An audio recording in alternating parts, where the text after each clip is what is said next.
Happy Monday morning!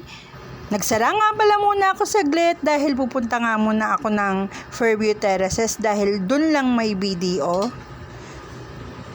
Wala pa nga pala tong 10 kaya hindi muna kami pinapasok. Mall hour pala yung kanilang pag-o-open dito. Magbabayad nga lang pala tayo ng tuition fee. Baka akala nyo ay magwi-withdraw tayo. Magbabayad lang po talaga. At pagkatapos ko naman doon ay pumunta ako ng Pure Gold para bumili ng mga sabon. At pagkatapos ko doon ay dumiretso na rin ako sa Mercury Drug.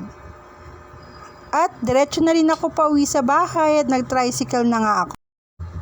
Mag-11 na rin ng umaga kaya naman gutom na rin ako dahil hindi pa nga ako nag-aalmusal.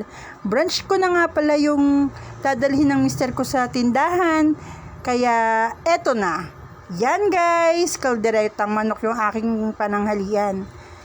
Nood din po kayo araw-araw para alam niyo yung ulam namin. Thank you for watching. Follow for more. Bye-bye. God bless.